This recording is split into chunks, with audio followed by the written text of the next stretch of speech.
Necha pul bo'lar ekan?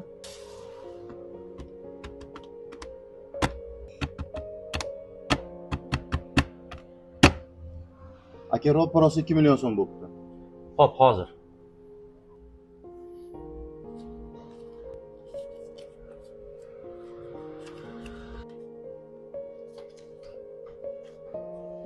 Uka, 10 ming so'm yetmayapti. Keyin tashlab ketsam bo'ladimi?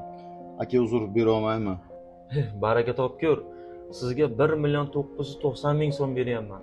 Attiga 10 ming yetmayapti xolos. Uzr aka, bizni ham to'g'ri tushuning, bera olmayman. Unda telefonimni berib ketay. Uyim aptekangizga teskari yo'nalishda ekan. Qaytishda albatta tashlab ketaman, uka. Kamera nazorati bor. Xo'jayinimiz qattiqqo'rroq. To'g'ri tushuning, bera olmayman.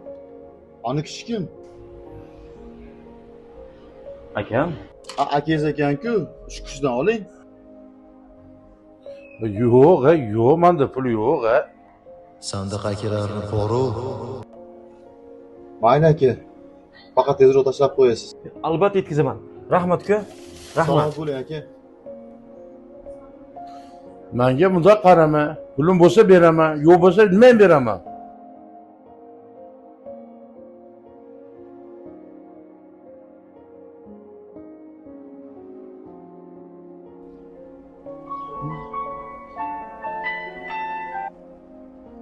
Assalomu alaykum onajon.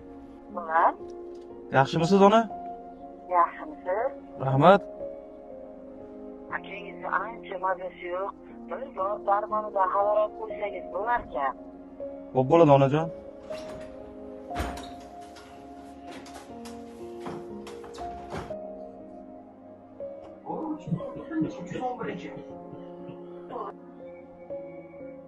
Onalaring qani? Dadalaringga qaramaysizlarmi? Ha, kasallar hozir dorilarni ichdilar, yaxshi bo'lib qoladi. Aka, yaxshimisiz? Bu dorilaringiz. Onam berib yubordilar.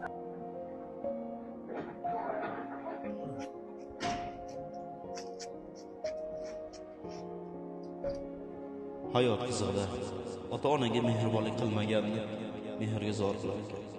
Mana buni akamning misolida ko'rdim. Onam uchun 10 ming so'mni qizib oldi.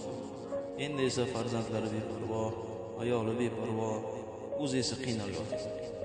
Ota-onaga mehr berish kerak. Mehr keyinchalik o'zimizga qaytar ekan.